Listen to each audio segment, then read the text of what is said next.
beautiful souls and creative minds. Welcome to the Artist Stoop, the podcast where we turn the art world into your personal playground. I'm Jillian Zapata, your host, and I can't wait to dive into the art world with you. Each episode will be kicking it with an incredible artist, unraveling their stories and turning the spotlight on the magic that happens beyond the brush. Get ready to discover new perspectives, forge connections, and immerse yourself one captivating conversation at a time. So grab your favorite beverage, maybe a sketchbook, and let's jump into the kaleidoscope of creativity together. This is the Artist Stoop, where art isn't just a thing you see, it's an experience you feel.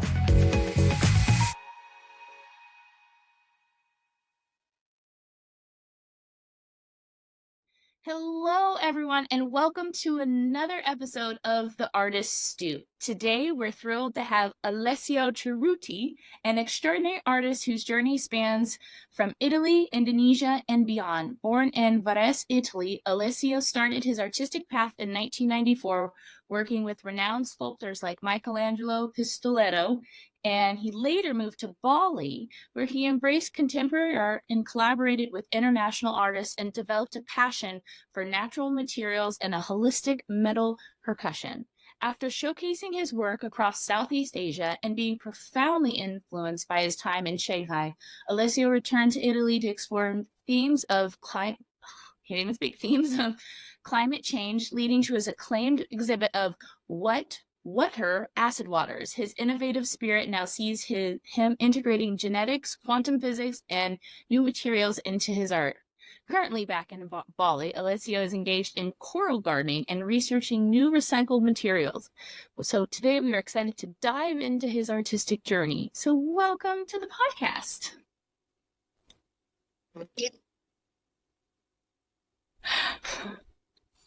So that's a lot. And very excited to have you on because we met at the other art fair just this May here in Dallas. And your work, it's really cool because it has movement and it's like metal, but then there's like plexiglass and it almost looks like it's a photograph in some moments, but then you look up closer, you're like, it's not a photograph at all, you know? And so it's really, really unique. And yeah, and obviously at the other art fair, I didn't have a chance to do like a deep dive in and talk to you about, you know, all this. You gave me kind of like the very condensed short rundown of what your work is. So yeah, so I'm super excited to have you on to talk about it. Thank you for having me. So happy to chat with you and to tell you about my story, my artworks for sure. Yeah.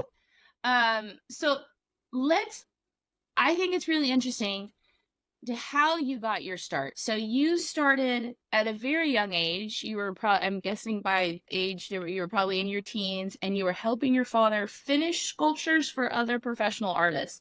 So tell us about that time and how that made you want to become an artist, and maybe how it's influenced you now as an artist.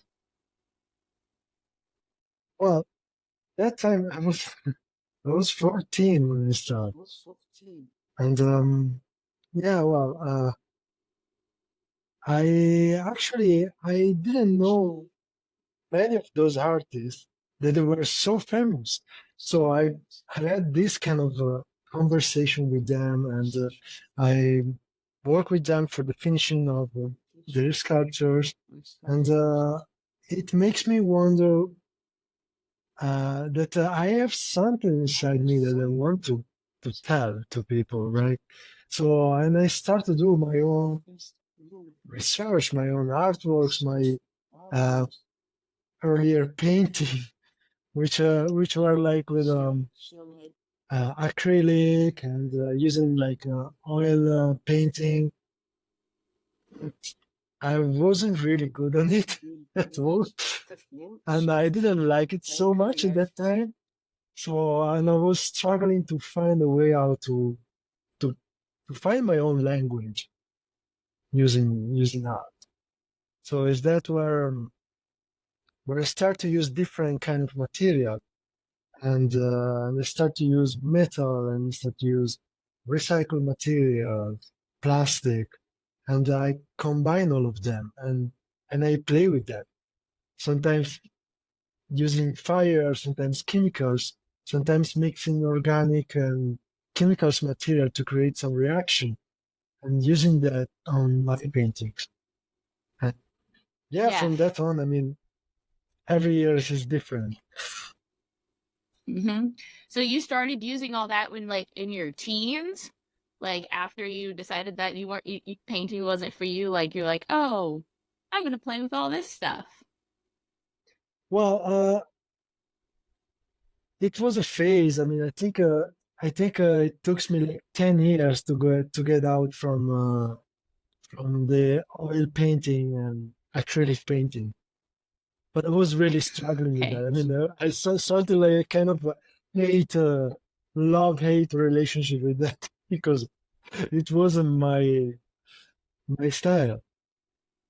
Yeah, no, it's you know, everyone has those moments when they I think every artist goes through like, you know, playing with different materials. Like obviously starting out with painting is the most you know, drawing and painting is the most obvious. And like, okay, do you do oils? Do you do acrylics? And you know, just learning those materials in itself is, you know, is challenging. And then for you to go early on, like to try it for so long and go, you know, this isn't working for me.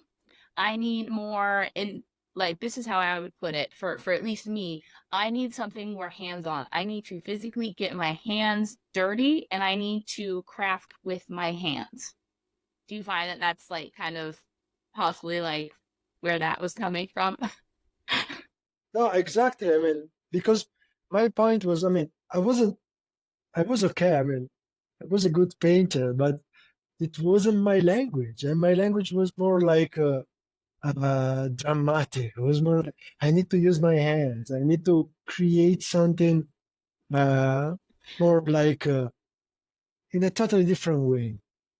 But then also there, I mean, it was quite kind of a critic moment because then I start to realize that I couldn't find any meaning of it because I was expressing Mm.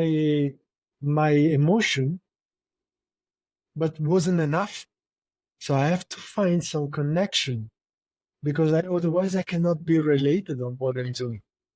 So it's there Hmm. where I start my spiritual, let's say spiritual, how you can tell in English, spiritual path, where I found myself into different situations where I really realized that what was most important for me was the connection between human and nature. So, Mm. and it's there when I went deeply into that kind of path and starting to know more myself on it and creating more conceptual artworks that then end up with some artworks, some final artworks. But first, there was my research on, I mean, my research on also on the scientific side of it. For instance, I mean, because Yeah. I'm really connected with the nature, so that's why I'm always looking for what's going on around me. Yeah, it seems like you're really in tune, like after like reading your bio and doing like a deep dive into your website, like you are really in tune with who you are and things that matter to you. And you know, it's really interesting and I think it's great that you were able to find it, you know, so at a younger age, you know, I'm assuming like in your 20s ish, um, because like finding your not your subject matter, your themes the themes that you wanted to represent in your art. That is one of the hardest things to find as an artist, like to like know what your voice is and what you want to stand for. And for you to be able to find it, you know, and be so in tune with it early on, it is when you find that, you then start creating the most honest art and you're like, yep, this is right. This feels good. This is good work. Yeah, but I mean, also that, I mean, every time there is this kind of hate also in what I'm doing because at the end, it's never enough. So I know that there is something more, and I need to go deeper and deeper and deeper. So it's never ending, and it's beautiful, but sometimes you struggle with that. And but yeah, wait, that that's how I create actually. Yeah, and for Eh, me, it's always a way how to find um work on.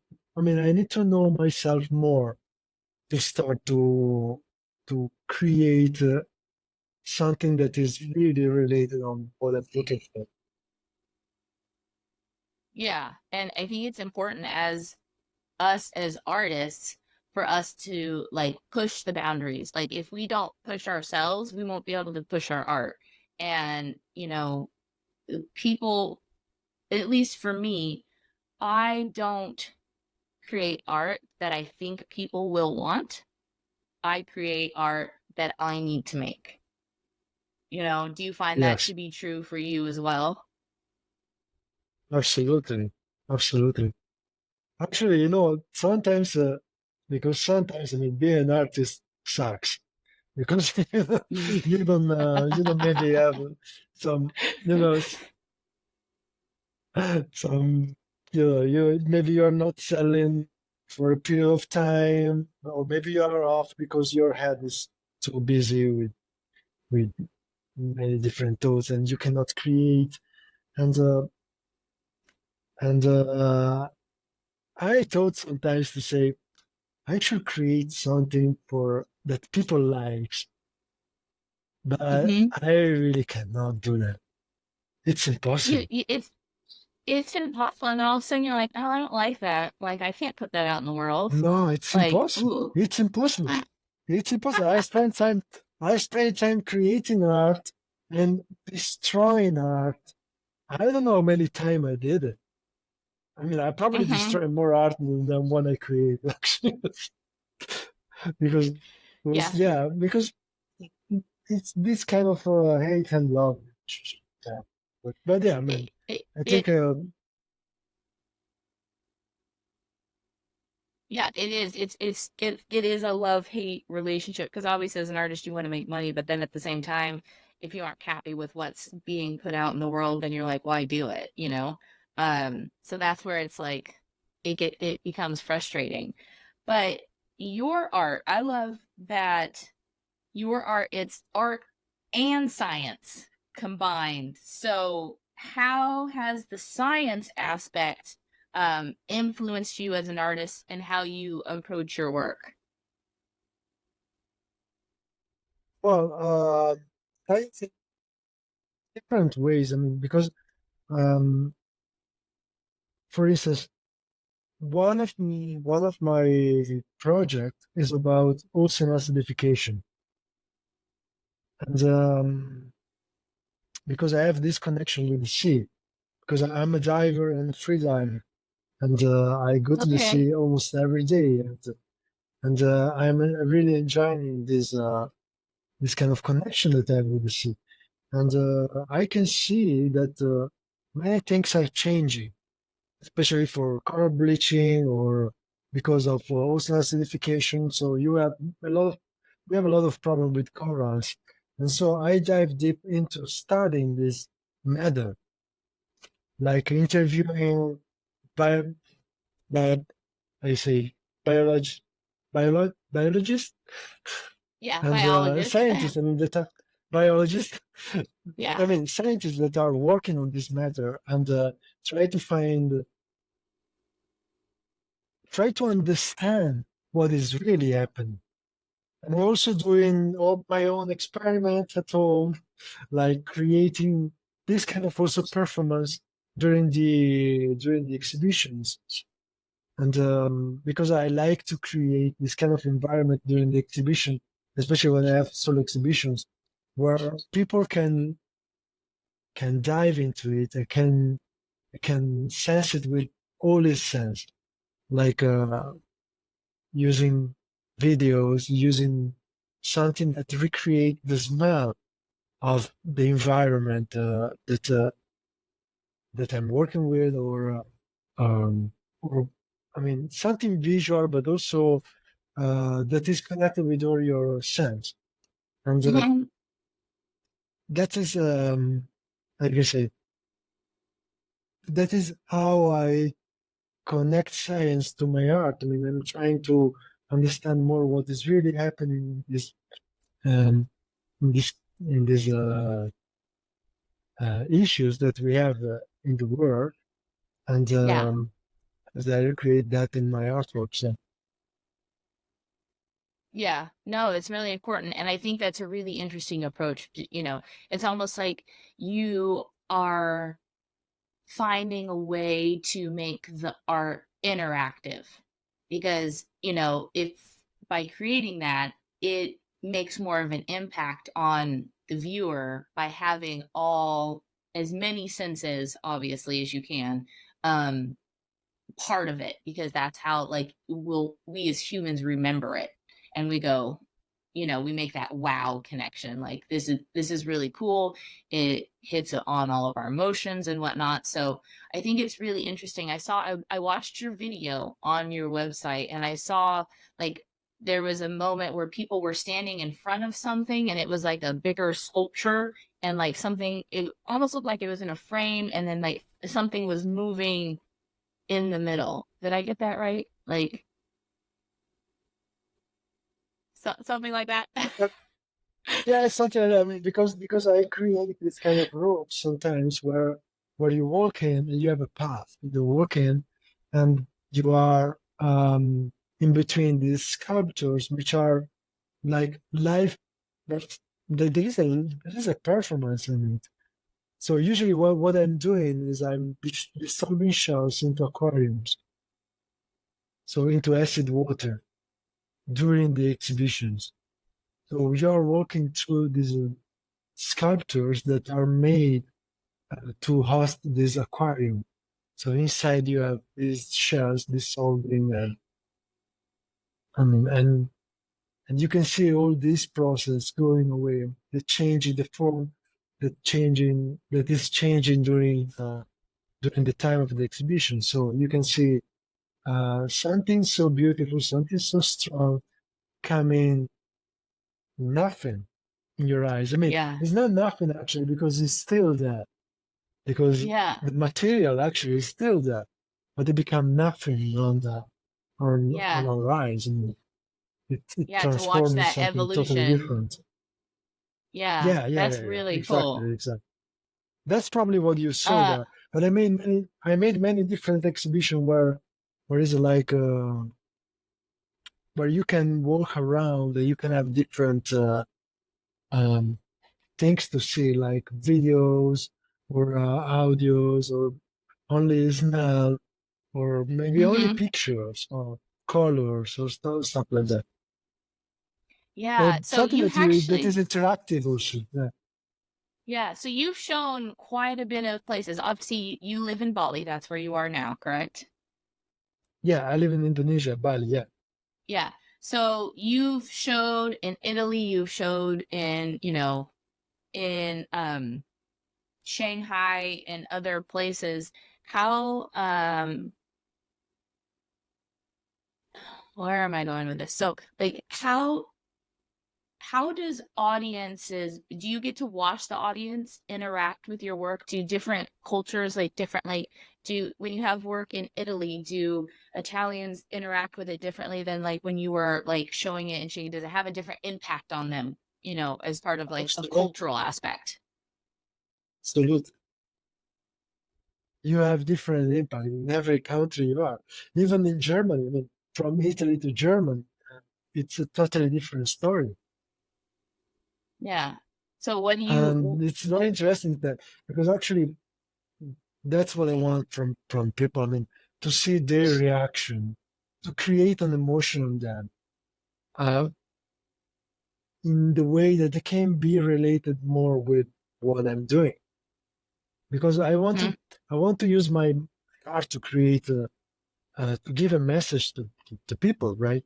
To it's a Mm-hmm. way to aware people about something, and and you can literally see the different reaction that people have in different countries. Like, for instance, in Asia, it's totally different. How you can say it? Um, okay, let's say in Germany, well, what I saw is that people are more, let's say, polite. They are more afraid to touch, to or to to stay in front of it too much, too long, or something like that. Where Yeah. in Asia, it's completely different. I mean, in Indonesia, especially, it's completely different. People interact with it. If they know that they can do it, they are They'll do really it. into it. Yeah, they'll do it. Yeah, they're really into it, and they're not ashamed of it. And That's really interesting. it is. And then also, probably also the message they receive is different. And but it's it's very difficult to say because I also interview people, but you don't have they cannot tell you really how they feel. I mean, some people they cannot really tell you how they felt during the exhibition. So they have these Mhm. kind of emotions. Some people cry. Some people are are just like some people run away. Some people feel like really hurt. Some people, yeah. I mean, there are many different reactions, and but just few people can literally tell you what they felt, and means a lot to me because I can. I mean, it gives me a purpose of what I'm doing. It's not Yeah. only doing it for myself. I mean, I can see that I'm doing something that other people can receive it. And some people receive it in the way I really want to give it to them, without me telling Yeah. them anything. That's the beautiful. Yeah. Because it's just like your work mainly touches on what's happening through climate change, whether it's on land or in the sea. And it's something that we're all facing, and whether we choose to have our blinders on and not see it, that's to each his own, kind of a thing. So by you having this art that says, no, look, I am showing you in this art form what is happening, and then for them to be actually faced with it one on one is just it's really interesting to hear you say like people have like that full range of emotions with it. It is, it is. But that's also another thing. That's another thing I noticed in my path during all these years. Well, at the beginning, actually, that's the reason why I'm here in Indonesia. Because I'm here in Indonesia because in here I found a true connection with environment and especially the jungle and the sea, and I can literally notice what is happening, um, like how humans can literally destroy and how you say and and build something different. So create something different. So transform the environment in a different way. And but in my art, I noticed that I changed my approach of it because at the beginning it was more like, so I want to give a message, and I will try to give the message as clear as possible. So like like I will literally show you what is happening. Now Mhm. it's getting more like. More not soft. How you can say it in English? It's more like subtle. that you can that you you need to go deep on it to truly understand it. So you can receive it in different ways. Yeah. And you, I mean, if you want to be superficial, you can be. If you want to go deep on it, you can go deep as you want because I can give you all the way how to go deep on it and discover more and more and Yeah. have a different emotion on it. Yeah. No, I think that's really cool that you allow, because your work is still beautiful. You look at it and you can, like, I remember standing in front of your booth at the other art fair and going, wow, like this is one, it's something I've never seen before. And two, it's really, it really is just truly breathtaking to look at, by itself. And it wasn't until like starting to ask questions did I realize that there was more to it than just what meets the eye. So you've done that balance very, very well in the pieces that I personally saw. So how did you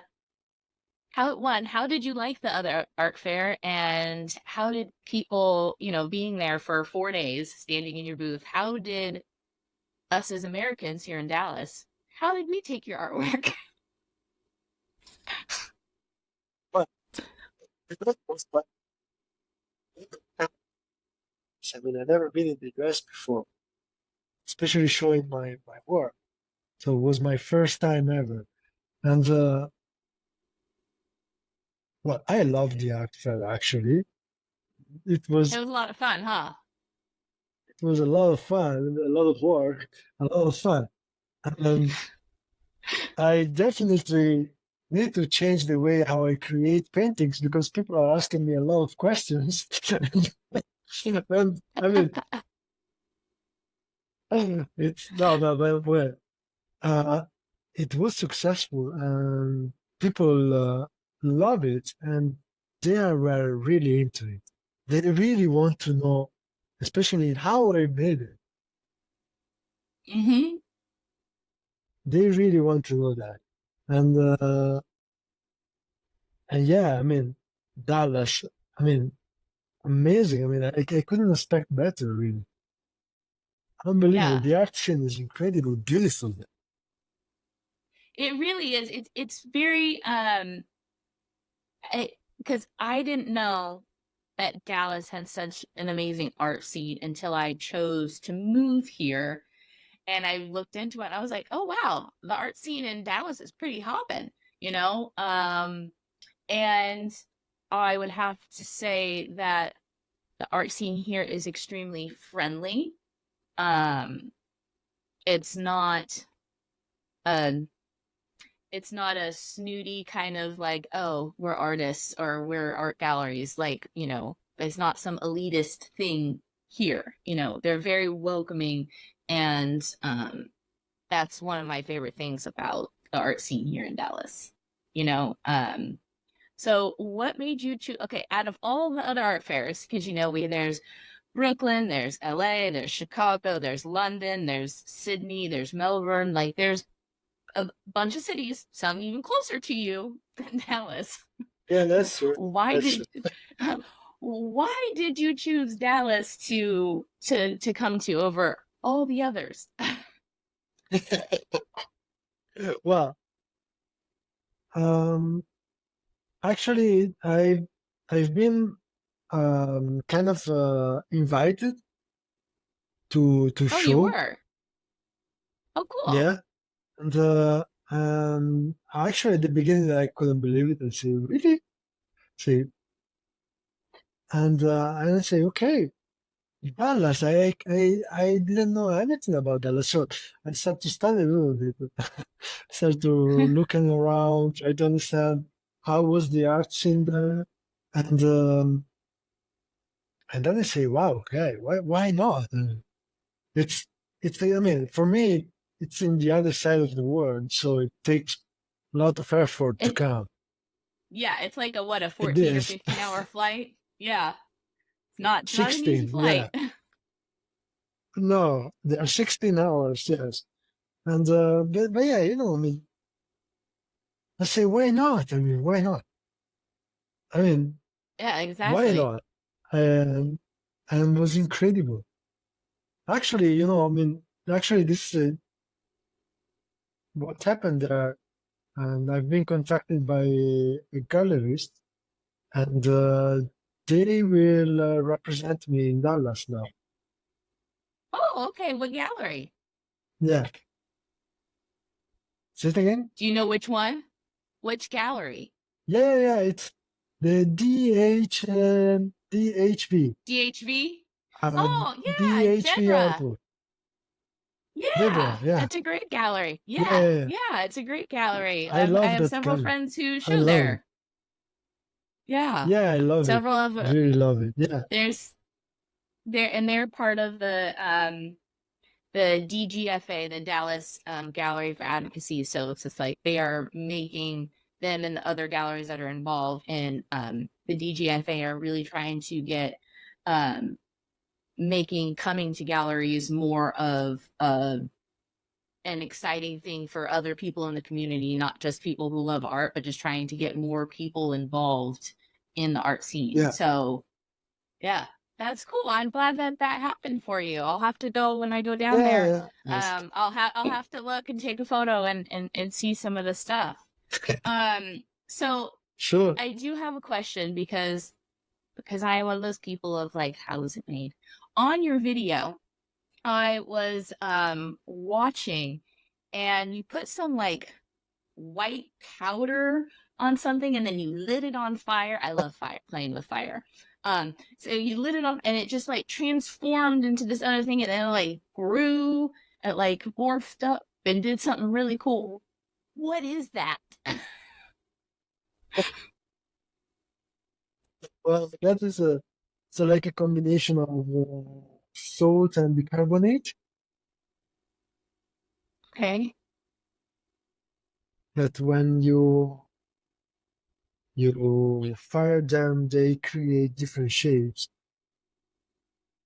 Because all my And artwork how? are related to shapes, as you can see. Yeah. All Mm-hmm. my artworks are related to shapes, and especially shapes that they create by themselves. Mm-hmm. So Actual organic, raw, natural. something that yes, that's something that I'm detached from. That's what I'm doing. I'm trying to detach as much as possible from my paintings, and I start to doing this kind of techniques already long time ago. So the video you saw probably was like 2015, Okay. something like that. Yeah. Yeah. Yeah, yeah, because it was one of those really interesting things because, you know, watching so it looked obvious. I knew after you were that it was like some type of organic material that were you were using and then you were placing in and you were putting other materials in and then you set it on fire and it like kind of grew, but then you built those in to those pieces into the painting as they were and it was just really beautiful to watch itself. Like watching Yes, it you is. create it was an art form in itself. It was like performance art kind of thing. Um, They, and yeah, I just, you know, it's hard. I think like what you're doing, you are, it's almost like being a true artist, like going back to like, I don't want to say the Renaissance, but it's just like it taking things and going, if I do this and this, what does it do? If I do this and this, what can I create with this? You aren't just sitting down with a canvas putting, paint on. You're truly creating something out of nothing, like with that experimental process and then pushing it to another level. it is, but that's I mean that's the way that I found because I had no other way. I mean that's the unique way, and and I'm doing it with many different materials and with many different interaction with the material. That's what I said before. I use chemical and organic material to create something out of it. And Mm-hmm. yeah, I mean, especially when, especially in that time, I was using a lot of fire, a lot of fire. Yeah. And yeah, there is a painting. That's a funny story. Was like, okay, this project was about deforestation. Hmm. So it was at the beginning when I moved here, and I was this I was more an activist, Hmm. and I was going to do shootings for see what the lobbyists were doing in the jungle, because they Hmm. were like destroying the jungle to they were doing like palm oil um, trees, how you say, Yeah. cultivation. Yeah, Yeah, no, yeah, the deforestation of like the palm, yeah, to create palm oil, and tearing down the forest to use the yes, trees for that. Yeah. exactly. And here in Indonesia it's a big problem, especially in Sumatra, in the island of Sumatra. And I've been there many times, in the middle of the jungle for days, many days, with my camera, with of course with a guide, because you can get lost and there are tigers over there. It's very dangerous actually. And and and I've been like walking through these incredible palm oil plantations. They are beautiful. They are like geometrical, beautiful, perfect, perfect made, very clean. But then you start to discover more and more, more and more, more and more, and then you see things that you really don't like about it. Yeah. And they were terrible actually. And I made a lot of videos, photographies, and everything. And then in 2015, they started to create this project called as Deforestation, where I was making paintings using using um, construction material. So using that kind of material that we use to build things, and organic material, and I was using chemical to create reaction on it, and that helped me to create like shape and colors. And it's there where I was using a lot of fire and a lot of water on my paintings. So I was painting outside for like months to have this kind of reactions. And the fun fact is, one day I was doing this painting. It was a triptych. I was trying to remind what was because I've been in a place where it was just burned out. So you were smelling this Yeah. very strong smoking Yeah. smell, and it was terrible. And I was trying to recreate that in the painting, and but I was using uh, how you said petrol, benzene. Oh, wow. Okay. Yeah, to do it, and I was too much into it, and the bottle exploded into my hand, and the Oh my painting went all gosh. in fire. It was like a big explosion and everything. And this painting, you can see this painting still. I mean, it's in my collection, and Gosh. you have this painting with all this fire burning that you can literally see as an explosion on it. Oh my gosh. How was your Yeah, I do. hand? I Was was your hand fine. okay? I was fine. I was actually, I'm very lucky with these things. But yeah, I was fine. Oh my. But yeah, I mean, I do this kind of things sometimes, and yeah, but yeah, that's part of my process. It's part of your process. Risk taking at its finest. Question, this is completely random, but have you ever painted in caustic, like using um the wax, like the beeswax and stuff, like how you to paint with encaustic? No, no. I made another project which um, was always related to something that happened in Italy actually this time in Naples in the Vesuvio. You know the volcano in Naples? I know They of it, but obviously actually I've never been there.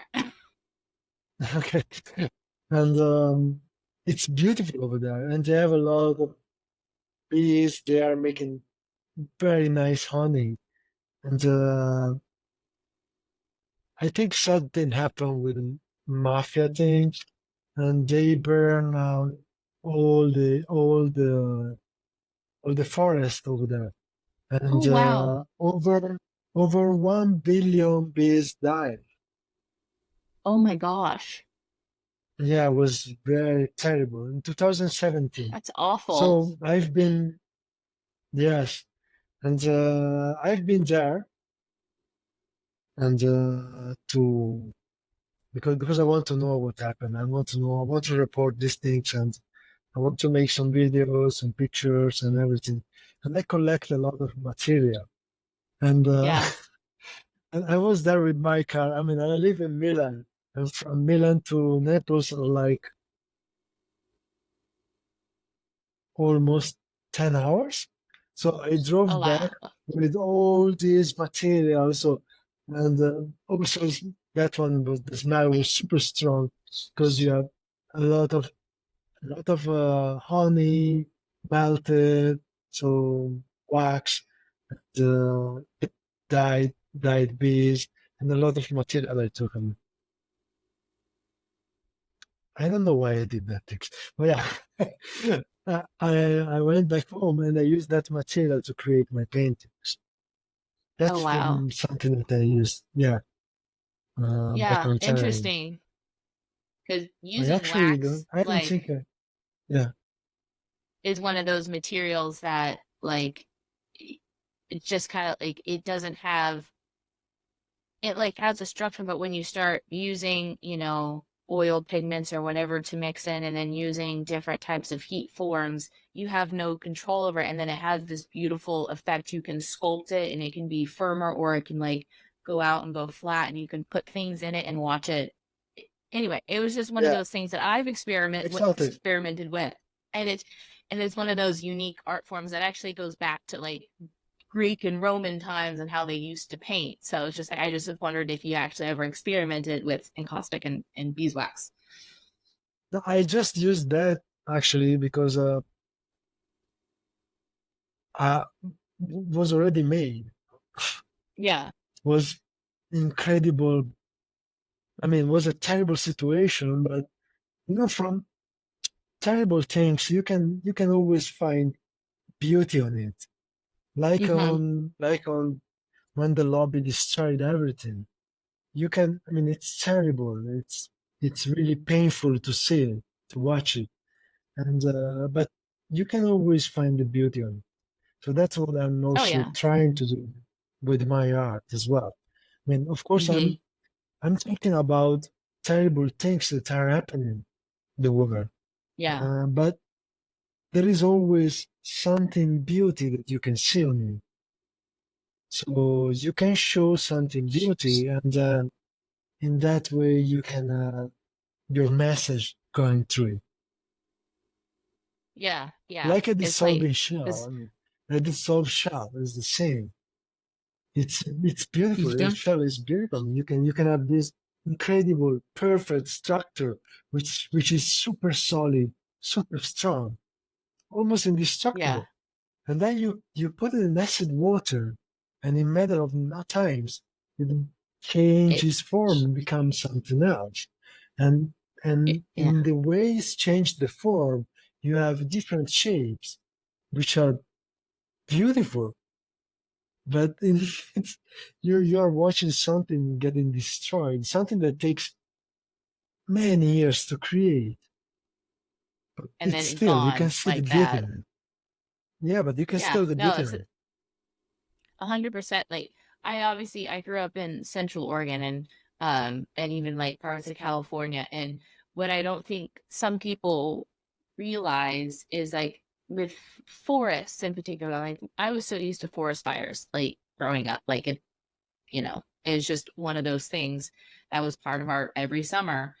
But what some people don't understand is that sometimes fires are okay because without a fire, you can't have new growth. You can't have new growth in the forest to have something else, new trees come up and all of this. So it's just like sometimes you have to take the bad in order to get the good, That's true. Yeah.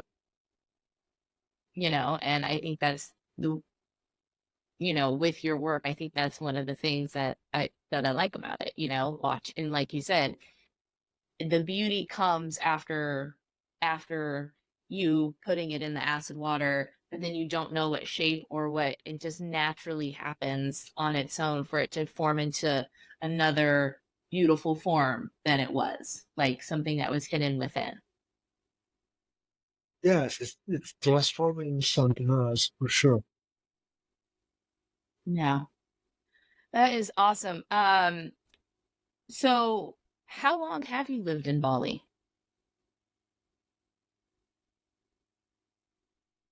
Which year is now? 2024?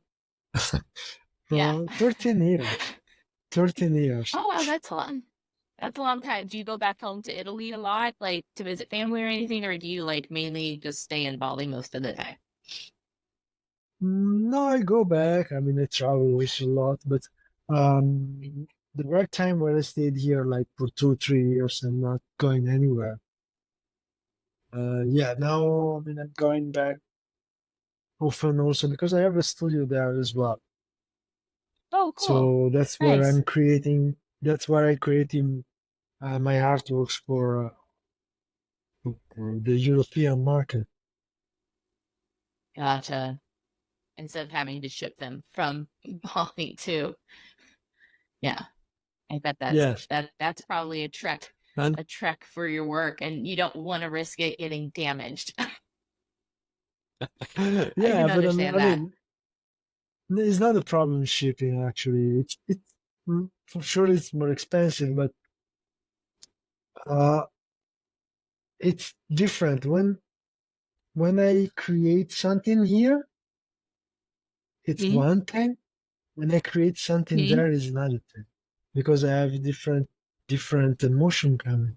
And so Wow. it's also I really like also this because um, it's totally different. But when I change the environment, I change also my emotions based on the environment. So that's also an interesting Hmm. process. Though. I But think for it's sure, you I need to. think that's healthy I though, at, for an artist to have all of a sudden just by putting yourself in a different location to create. I think that's like why a lot of artists like will do artist residencies because you're out of your home, out of your studio in this other environment where you're forced to create. And by doing that, not only are you in a completely different mental state because you're in a place different that's not like a comfort or whatnot, that it actually pushes you to create something different and unique. So I think that's really interesting. Yeah, because you are. I mean, especially when you do residencies, because uh, because actually you are pushed to see things in a different way. You're pushed to do things in a different way that you're used to.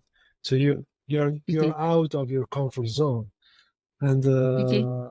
I think that's the way how you can probably know more yourself and explore more the potential that you can have creating an artwork, Yeah, expressing yourself 100%. using I mean, your language can change completely sometimes. I mean, I can see that. Hmm. I can literally see that. That's really interesting. I really like that. Well, where if people wanted to either buy your work, see your work in person, where can they do that? Where can they find you? Where they can find me? On my website, or my Instagram, or Satchi Art as well, Okay. or in there's a DHV gallery artwork now in Dallas. Dallas. There Okay. are also, I'm representing also in different other galleries here in Indonesia and in Italy. But yeah, Oh, cool. I mean, for sure my website, so using my emails, it's easier as well. And Awesome. something that I really like is also is to create. Sometimes I like to do that, to create um commission artworks. Oh, you do? Okay, that's cool. I do Yeah. because that actually is something that I really like to do because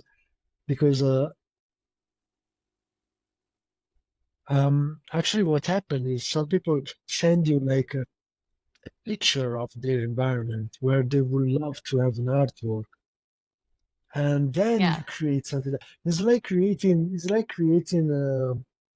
an an art installation actually. Yeah. That's really cool. Yeah, no, and, and I love and I that really you like do that. So I will it's make something I sure, like. yeah, I will make sure to include your website, your Instagram, the Santi website, the website for DHV and any of the other galleries in Indonesia or in Italy. And then also, like, if there's a link that you want me to include in the show notes for, like, if people did want to do a commission, I will make sure to include all of that in the show notes. So, Alessio, thank you so much for coming on the podcast today, and thank you for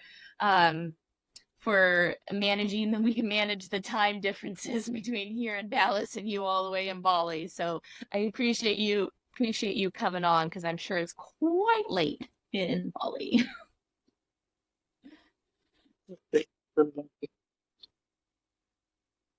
Yeah. Yeah. Well, thank you so much. We really appreciate you coming on and we'll chat soon. Thank you. See you. Bye. And that, my friends, wraps up another colorful episode of The Artist Stoop. A huge thank you to our incredible guests for sharing their art and stories. If you enjoyed the conversation as much as I did, make sure to hit that subscribe button so you never miss out on the next Stoop chat. And don't forget to spread the love. Share your favorite episodes with fellow art enthusiasts and let's build this community together. Connect with us on social media at JGuze Studio and Jillian Zepeda Art for behind the scene peeks, artist spotlights, and a sneak peek at my own art. Until next time, stay inspired, stay curious, and keep that creative fire burning. This is Jillian Zepeda signing off from the Artist Stoop. And remember, the world is your canvas, so paint it vividly.